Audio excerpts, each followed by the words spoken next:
voices in the blackest night, spitting tales of emerald light. Myron and Phil with the banter tight, lantern stories taking flight. Heroes clad in emerald light, cosmic battles in the dark of night. Guardians calling from the galactic height, power rings are shining bright. Tune in for the mighty lore, legends that you can't ignore. From Mogo to Sinestro's War, the podcast of Void gives you more.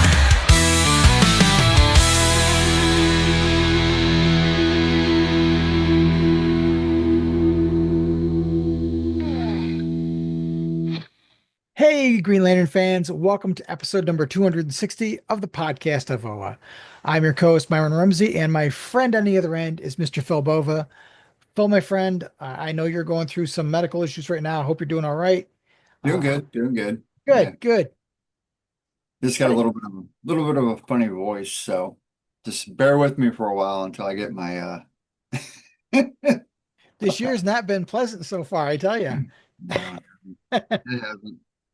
But I am jazzed because it is GL June, the annual event that a number of us Green Lantern content creators get together and cover an event, a miniseries, a major storyline in Green Lantern comics.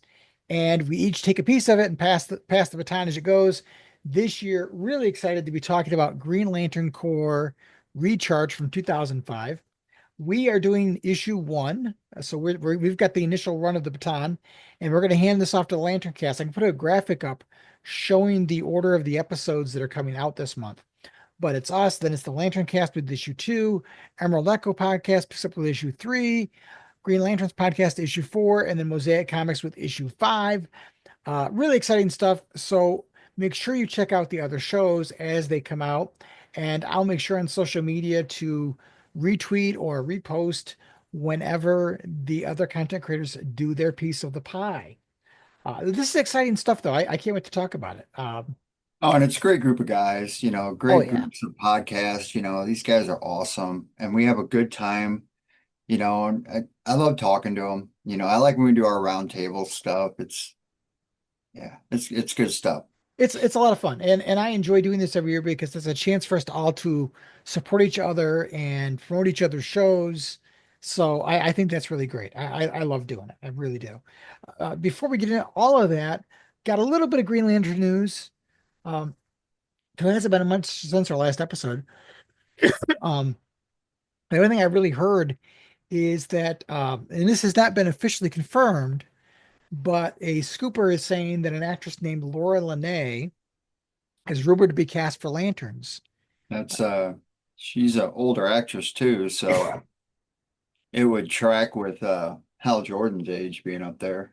Sure. The speculation, I should say, it isn't a rumor, it's speculation, is that she is cast as Carol Ferris. I'm going to put on my sarcasm for a moment and say, she's about age appropriate. I think the producers were disappointed to learn they didn't realize the cast of Golden Girls were unavailable because they'd all passed away. So they had to go for somebody else.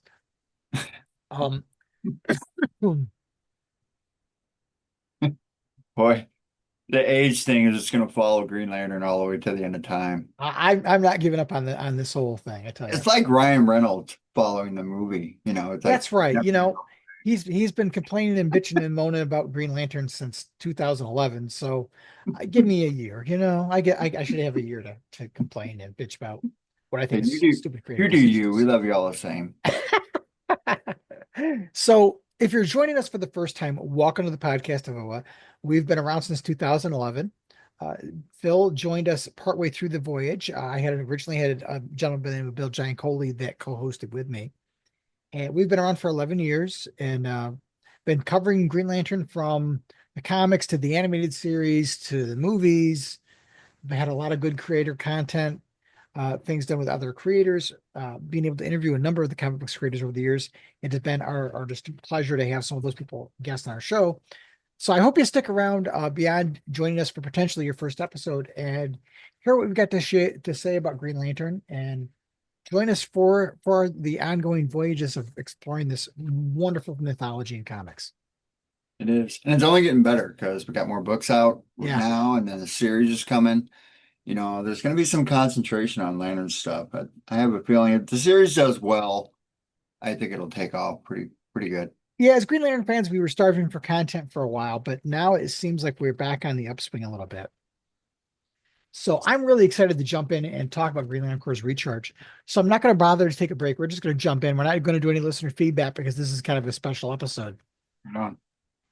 But Green Lantern Recharge, 5-issue miniseries. Cover date of the first issue is November of 2005. So we're talking 20 years ago, just about when it came out. This is just after Green Lantern relaunched post Green Lantern Rebirth. So Jeff Johns, creative force behind everything going on in the Green Lantern universe. Editor was Peter Tomasi. Pretty soon after this, he steps up from behind the editor's desk and he starts writing the Green Lantern Corps ongoing series. This was kind of what jump started all of that piece of it. DC wanted to play off of the success of Green Lantern Rebirth because that series did bonzo sales for DC. It's a critical and fan favorite, that's for sure. A number of reprints of things. And so Jeff Johns wrote this 5-issue miniseries with Dave Gibbons. Pencils were by Patrick Gleason, so DC threw some of their A-list talent at it. It was inked by Kristen Alamy and Prentice Rollins, and colors were by Moose Bauman. And Moose Bauman, he really was a creative force on the Green Lantern books. He did a lot of the colors for a lot of it. He gave that unified look that we see in this book. And if you have not read this miniseries, it is really worth picking up because it's a great story. It really showcases what I love so much about the Green Lantern mythology and all of the different alien Green Lanterns. And this story does a lot of neat things of introducing some of the new characters that are going to become mainstays in the Green Lantern universe, at least for a while. This series, the Green Lantern Corps is rebuilding because, obviously the Green Lantern Corps was gone after Emerald Twilight. Kyle Rayner kind of brings the Corps back and they're in the process of rebuilding things. And this story picks up a little while after Green Lantern Rebirth. And we saw over in the main Green Lantern series, Hal goes to OA and he sees a lot of the white circles, for those that have not gone through the training yet, and is there with Kilowog. And, he's there with a whole bunch of the white circles. And some of those characters jump into this series as well. So you can really tell that there was a lot of planning that went into the relaunch of the Green Lantern mythology and making it a real force, for at least for DC. I mean, there for a while, the Green Lantern books were outselling pretty much everything except for Batman. It was just gonzo time for Green Lantern. But this starts out with a bunch of Green Lanterns who are new. And, the challenge is Green Lanterns don't retire. Green Lanterns usually don't live long enough to retire. And this book starts out with a Green Lantern named Tarkus Wynn. It's his first day in the job. It's also his last day on the job. Poor guy. Yeah, he's investigating some problems with the sun in his sector. And of important note, a special note, is he's patrolling sector 1417. And for those that may not be aware, that is Sinestro's former sector when Sinestro was a Green Lantern. It's his space sector. And he is trying to figure out what's going on with the sun in this system. And it immediately turns into a black hole very, very rapidly. And he is sucked into a black hole.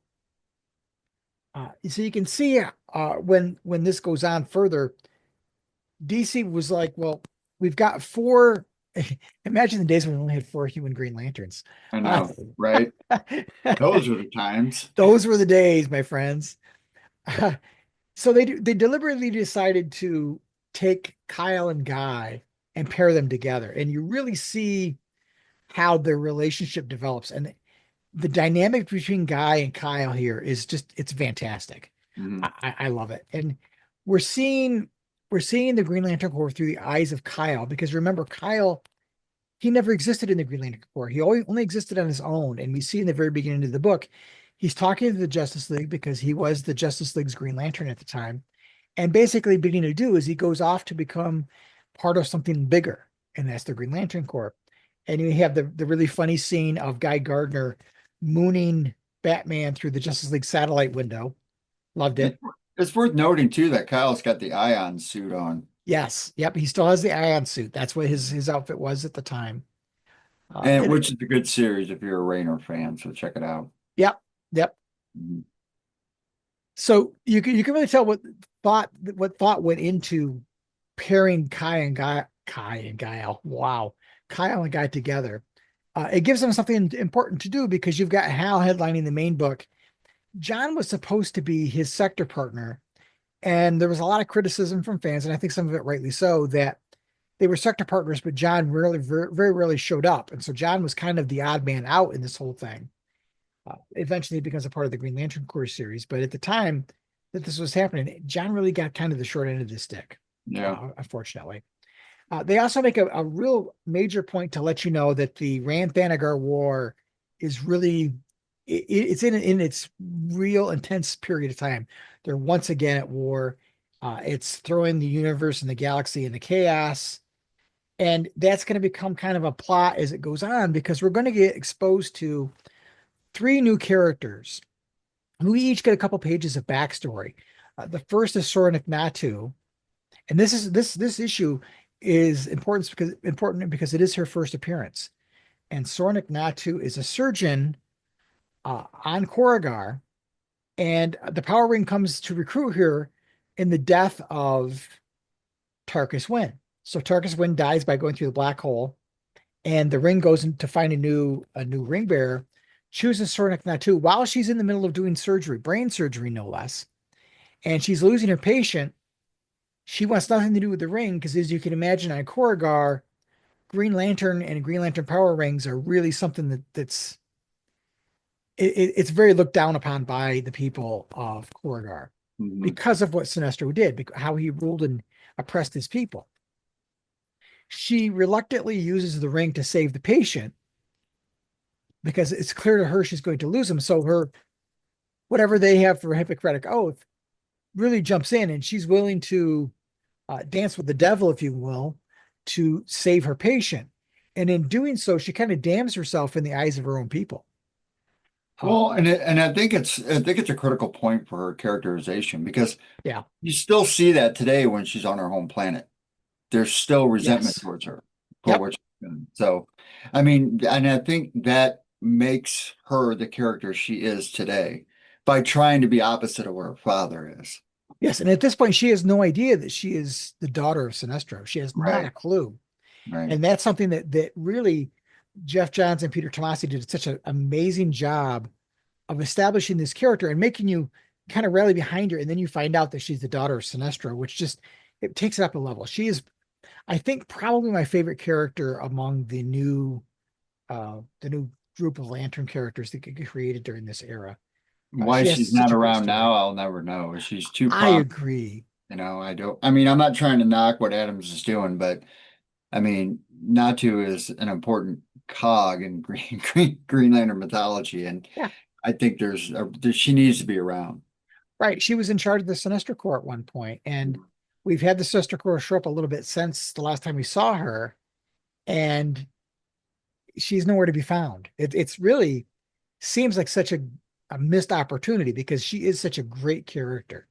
And here you really kind of get rally behind her because you can understand why she wants to reject the ring and why she does reject the ring.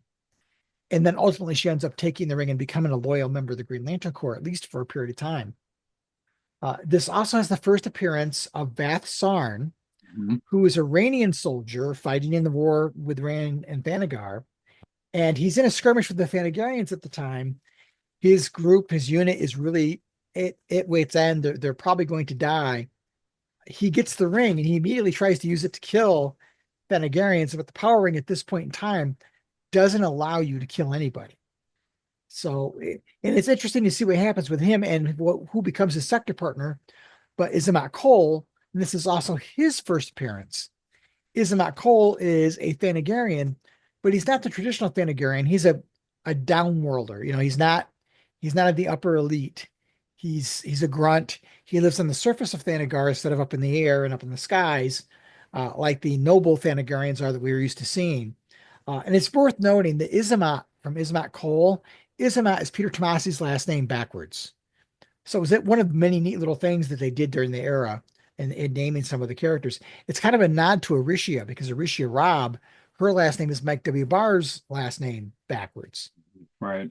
So it's kind of neat that they continue to follow that. He is Isamot Kol is facing execution at this point in time. He's on his way to be executed for killing his commanding officer. He is a soldier in the Thanagarian army. So you've got two soldiers who become Green Lanterns, who immediately they're going to be at odds because they're warring planets. So it's interesting to see how their relationship evolves over this series and the Green Lantern series that springs off of this. Side note too, that Rand Thanagar, there's a Rand Thanagar special. I think it came out right around this time. I think so. That kind of plays out what's going on in that war. It's pretty, I think it's 5 issues, might be a couple, I'm not sure. Yeah. But it was cool. It was a really cool. It's been a hot minute since I read that one, but right. It was a big thing for DC at the time, and they really played off of it. And I thought it was really neat that Jeff Johns takes a member of each faction of the war and makes them partners, and they have to work together. And one of the things you'll see as this series goes on, where they are thrown together, they're at odds with each other. I mean, in the beginning, they're like, I'm afraid to turn my back on this guy because he might kill me. Right. It's all good stuff. And then we jump to Oa, and we see for the first time, other than when Hal went there in his issue, we see Oa populated by hundreds of new lanterns. Kyle is kind of the point of view for newer readers. There were a lot of people who didn't read Green Lantern prior to Green Lantern Rebirth and the new series and this book. So this was kind of their introduction, their first exposure to the Green Lantern Corps at large. And I love it. For me, reading the book at the time, it was like, boy, I feel like I'm home again, but with some new characters and some characters that are very familiar. The Green Lantern Corps not only recruits some new people, but they also rely on some of the older veterans who survived Emerald Twilight and are still around. So we get to see characters like Stell and Brick, who, they came from, volume 2 and volume 3 of the Green Lantern series. We see them again. We also see Green Man. It's not the same Green Man we saw back in the Silver Age. It's another one of his species. They're kind of a hive mind. They're all one thing. So he's Green Man, but he's a different Green Man, but he's kind of the same Green Man, if that makes any sense. It makes sense to Lantern people. Oh, yeah, right. It certainly does. There are also some characters who showed up in cameos in that issue of Green Lantern. It was Green Lantern number 4 when Hal went to Oa. One of them is Badge, who becomes a major character in Green Lantern lore during this whole run of Jeff Johns. So it's really neat to see some of these characters in the very beginning. And you're seeing the white circles, which was something new that Jeff Johns added to the lore. And that before you're a full-fledged Green Lantern, when you're a recruit, when you're new, you don't have the Green Lantern logo. You have to earn that. You have to earn the right to be a Green Lantern. And Kilowog even comes right out and says that not all of you guys are going to make it.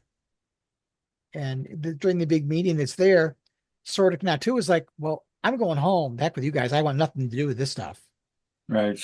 And another critical point for her characterization, Yeah, absolutely. She never wanted the role. I mean, there's the Bidig.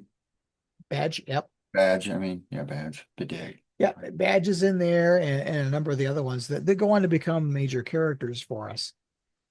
I thought it was interesting, and I don't know whether it's intentional or not, and maybe it's just reading it in hindsight, but noticing that when Soranik Natu leaves, basically they're like, she's not angry. Kyle says she's not angry, she's afraid. Kyle immediately is interested in Soranik Natu and really can empathize with her without really having a whole lot of interactions. And knowing what we know about Kyle Rayner and Soranik Natu, I'd love to think that was planned out. I don't know if it was or not, and maybe it's just looking at it in hindsight and knowing how their relationship evolves. Seeing that moment was like, oh, wow, was that seed planted all the way back here?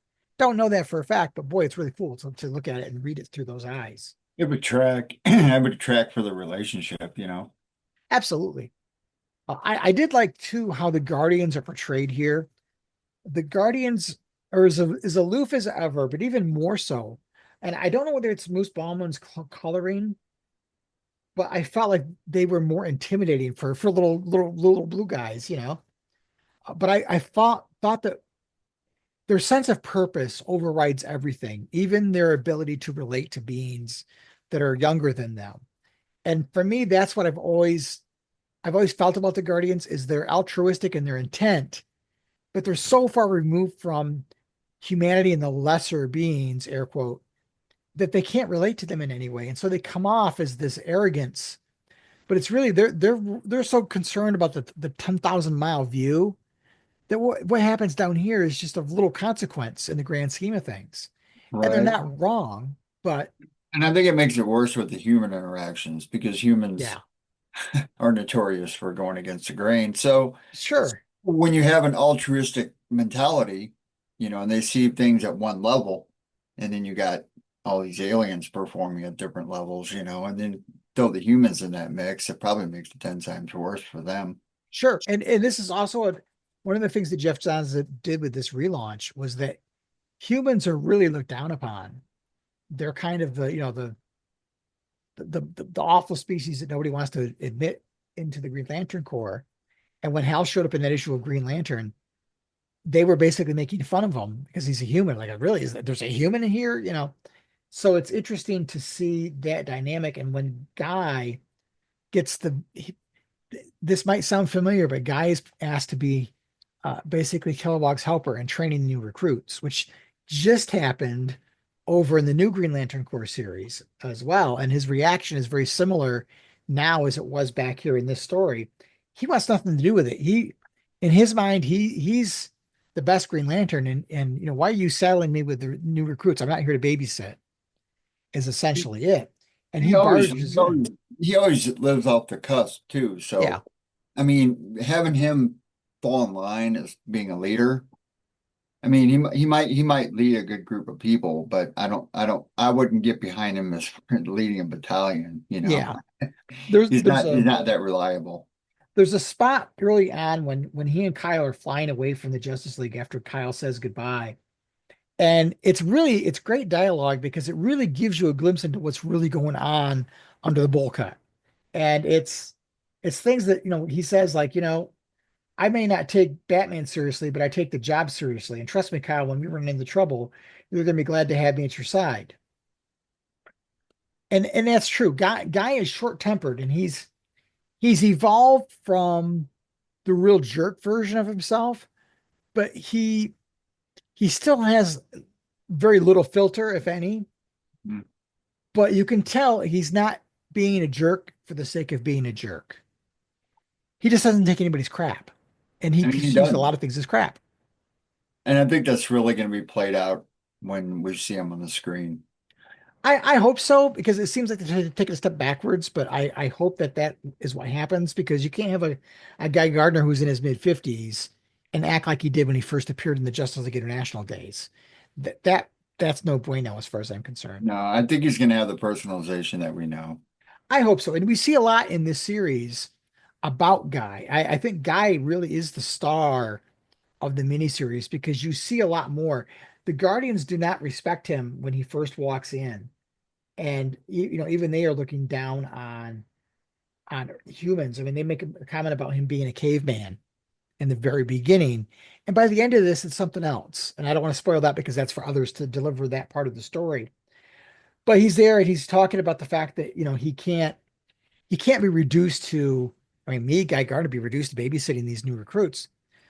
But as it comes out, if he does this mission and does a good job, he might get a new status, is what they basically say. And that, of course, plays right into it is, oh, I get to be treated special. I'm all for it now. And I love the fact that when Kyle shows up, the Guardians really treat him with great reverence because he's Yeah, the torchbearer still. yeah. So I thought it was neat because for Kyle, it's got to be an interesting journey. He's used to being the only Green Lantern.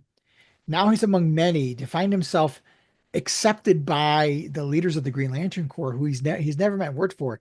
He's immediately elevated to this reverential status, even though he hasn't really done anything as a member of the Green Lantern Corps yet, which of course rubs Guy all kinds of the wrong way.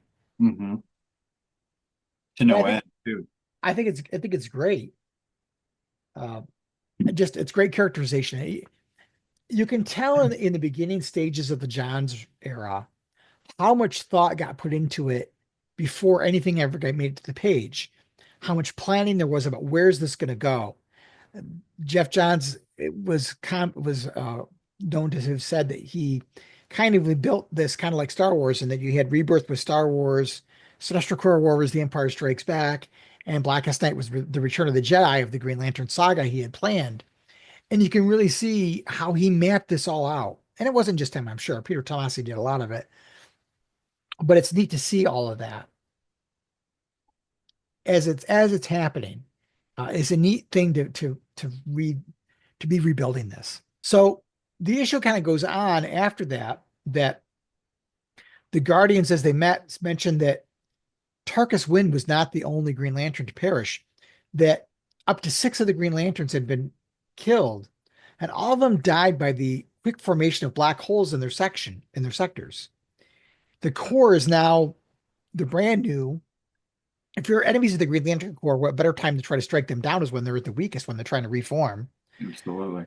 So you've got the Rand Thanagar War taking a lot of their attention on one side, and you've got the mysterious deaths of these Green Lanterns, and the even more mysterious formation of black holes in various spots of the galaxy. So Soranik Natu, who left that gathering of Green Lanterns, is on her way back, and she disappears.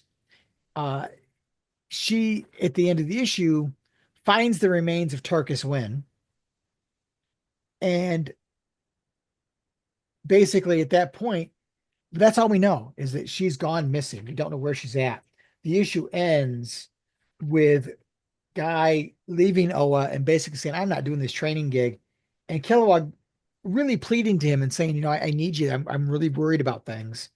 Mm-hmm. And Guy, to see Kilowog concerned, is like, well, now I got to take this more seriously. And they're there looking out into space as all these Green Lantern rings are going out to still try to recruit more, because they're trying to get 6,200, 7,200 Green Lanterns for the new Corps. And it ends with Kilowog saying, well, this whole damn universe is about to change. And that's what's worrying him. That just as they're getting back on their feet, something is working in the background against them that they don't even know yet. They don't know the size of the threat, what the threats are. And that's going to be unraveled as this goes on. This is the first chapter of a really great space opera. And by the time the series is over, we're going to revisit some characters that we haven't seen since before Emerald Twilight. We're going to see some new characters. We're going to see new spins on characters, and really an epic sci-fi Green Lantern story that kicks a lot of ass. It really is good. And one of the cool guys shows up at the beginning of the next issue right away. Yep. I So won't it's give away any names. Yeah, we don't give away any names, but this series is really good, and the artwork is fantastic.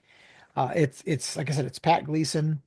The colors by Moose Bauman, they're consistent. I think Moose did a lot of work for DC up to about 2011 before he left DC, and he was kind of the main colors for Green Lantern, and so it gave it a very consistent look, even with different artists. And the coloring, I don't know, the one thing that always struck me about this era, I just told up a panel how realistic the artwork looks and how cinematic it all is. Mm-hmm. I liken when I look at today's Green Lantern Corps series, and this is not a knock, it's just a difference in style. This is very cinematic, like a movie. What's out there now is like a good cartoon. It's very bright and so on. These color palettes are very muted. The greens are very emerald and dark green. There's not a lot of color. When you see the Guardians, very dark. It's just a completely tonally different look. That this is a more cinematic experience. The other thing was, we saw in just a matter of 6 pages the introductions of 3 major characters. And again, not a knock on the new series, but when you compare that to what we're getting now, we've gotten a whole issue with a new character that we don't know squat about by the time we're done with the first issue. Right. With this character in it. So one of the things I really liked about this was they gave it to you, and I don't want to say it was dense, because it wasn't dense, but it was so concisely and precisely written that you got everything you needed to know in a couple pages. Mm-hmm. And now it's so decompressed that, Narf, we were just talking about Narf in the last episode, I think we did. Narf was introduced in an issue, and by the end of the issue, we really don't know any more about Narf than we knew when we started. Right.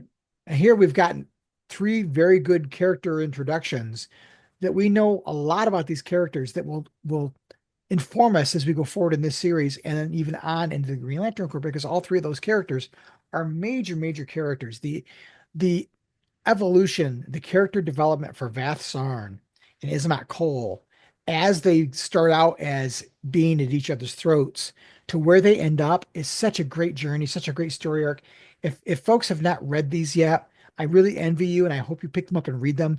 To experience that for the first time is I go back and I go back and reread this stuff through a different lens.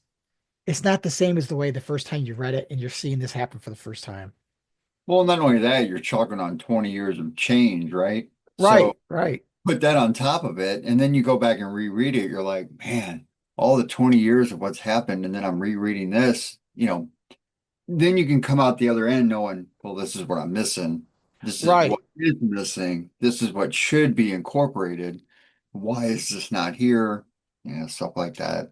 And when I get critical of the new era of books, it's because when you go back and you look at these, it was just so meaty, and now it seems like it's surface level. We're getting a lot of stuff thrown at us, but not necessarily as developed as well as what we see here. I mean, this issue, granted, I think it had a few more pages in it, but it was such a great read because you're getting so much detail, so much world building, the universe building in this book. It's just a I don't know, it's just such a pleasure. I really liked going back and rereading it, and that's one of the reasons why I always look forward to GL June, because it really gives me an opportunity to go back and do episode research by revisiting old friends and seeing some of these storylines and how great they were. And in some ways, it makes me miss those days even more. Not that I dislike what's going on right now, but it's not the same, right? Well, I mean, a comparative value is like skewered because, I Yeah, mean, when you read things for a different time, then it isn't the same as you're reading it now. right, Doesn't right, have the same kind of feel, doesn't have the same impact. I right, mean, right. but I will say, I guess it depends on your emotional draw to it too, right? I mean, Blackest Night was a big draw for me. So every time I go back and reread it, I get the same feeling because it's like, man, this is so. I remember the time when I sat down and I read all 76 issues long, and I just sat and read and read and read and read, and I didn't put it down. And Right. And so, now we have the luxury of being able to not have to wait month after month for a new issue to come out. We can read it all in one shot. exactly. But this was really this era. I, I hesitate to call it the golden age because it's not the golden age. But for Green Lantern, this is the birth. This and the main Green Lantern title at this time period is the birth of the zenith for Green Lantern's critical and its critical success and commercial success. Green Lantern never reached the heights that it did here. I remember, just a few years after this book comes out, you go to a convention and people are dressed in all different color of the core and all of these new characters, and it was just so popular. It's a joy to go back and revisit this stuff. Well, And I not to mention what's coming, right? I mean, right. got Rebirth and then this. I mean, you still got two major events that are coming after Yeah. this. And in between, you've got all the building in between. I mean, it isn't like Sinestro Corps just comes at you out of nowhere. No, It's it doesn't. very deliberate building and very deliberate building to Blackest Night. And Blackest Night was such a great thing because it not only played upon Green Lantern history, but it took a lot of events in DC Comics past, like the death of Sue Dibney and Ralph Dibney, and Mhm. it takes those things and pulls them back out and just stabs you right in the heart with them. And that's its intent, right? I mean, that's Oh what it. yeah, I mean, even the small moments Soranik Natu have at this beginning part. Pay absolutely. attention to that because I mean, she's going to show up a lot, Yeah. and It's really neat to go back. I often revisit Green Lantern Rebirth and the start of the Jeff Johns era on the main book. I had not revisited this in probably 5 years or so. So it was neat to revisit the Green Lantern Corps. It underscores for me my criticisms of why I feel the way I feel about the Green Lantern Corps because yeah, there are two human characters in this book, but really it's the alien characters that are more interesting, to be quite frank. there was The no build up for Guy or no build up for Kyle in this. no, It no, was all about everybody else and what was happening around them. yeah. And that's what you felt when you read this. you they were you've key players, but the right. stuff that was taking place was more integral than just having Guy and Kyle on a panel. Agreed. Absolutely, my friend. I felt like this is about the core and all the other Green Lanterns, and there just happened to be a couple of humans along for the ride, right? They have pivotal moments for sure, but they all have pivotal moments. And when we look at today's books, we've gone from four Green Lanterns to I think it's seven now, maybe eight. We've gone to eight human characters, and there's no page time given to these characters. Like we talked about earlier, Narf shows up in Green Lantern Corps, but he doesn't get the development. And it's part of that because, well, they're giving panel time to Simon Baz and Kelly and Ellie and Jessica and John and Joe Mullane and you, they all get shoved to the background to make room for the humans. And to me, this is what made Green Lantern Corps so special. Hey, comparatively, it's, Green Lantern Recharge. That's kind of what we're going through right now. I guess it's more re reignite because the lanterns are all destroyed. It's yeah, it's definitely a different thing. But I hope you will continue to follow this story as it unfolds. This first issue is such a great kickoff to this larger story, and I hope you join the Lanterncast for their next episode, which they're going to jump into where this leaves off, and the tempo in the danger and the stakes get even greater as this goes on, as we find out what or who are behind these black holes and uh, what their plans are and who's working together with who to unravel and put down the Green Lantern Corps before they ever have a chance to establish a foothold in the universe. Good stuff. And We are stuff. we are not going to do listener feedback for those that normally or don't normally watch our show or listen to our show. We normally do listener feedback, but this is a special episode, and I want to turn it around rather quickly because there are five shows doing content that all need to come out in June. And I want to be able to pass that baton off to the Lanterncast, our good friends Chad and Mark, so that they can discuss issue two, and then they can pass the baton on to Emerald Echo and so on. Again, I'll throw the graphic up here. Be watching these content providers throughout the month of June and make sure to listen to their episode talking about GL June and stick around. The Green Lantern universe, we are fortunate to live in an era where we've got so many people making content Green Lantern related. And we all come at it, we may cover the same things, but we all come at it from different perspectives, different favorites, in terms of characters and so on. And I think it gives Green Lantern fans such a rich plethora, a rich group of content to look at and enjoy. And you can, maybe you don't like our opinions on some things. You might like somebody else's opinions on some of those things. You might not like their opinions on some things. You might like our opinions on others. At any rate, it's well worth your time to invest in listening and watching all of these shows. Couldn't agree more. And and S- and, and like I said, a great group of people. I Oh mean, yeah, just they're so fun to talk to, and they're knowledgeable in their base. right. They know their material. And we take different approaches to how we view things and how we review things and stuff like that. And they're alternatively different than us when they do Right. theirs. And we we urge that people understand that that's important to have. And if everybody was like-minded, it It'd be wouldn't kind be of any boring if we fun. all said the same thing, right? I mean, right. I mean, it's okay to everybody like a movie and stuff like that, but comic books are entirely different. So Sure. I mean, there are some shows that are excited about lanterns. This isn't one of them. um, this isn't this isn't one of them. um, we all have our favorites, and it's great to have such diverse voices in this space. I mean, talking about comic books is kind of a niche. Talking about a particular set of characters is a niche within a niche. So to have so many content providers focusing on the same thing, it's great. Like I said, there's always going to be overlap. We're always talking about the new, but we're all going to bring it at it different opinions. So I think that's great. I think it's great for people and their fan experience that you can get stuff from all of us. So please make sure to tune into the Lanterncast when they pick up the baton and run with it. We'll be back in a couple weeks when we continue our journeys. I'm not sure what we're going to do next. We might either be covering the new Green Lantern issue. We might talk about Absolute Green Lantern because we're hitting the third issue of that rather shortly. But we'll pick up something and we'll be talking about that very soon.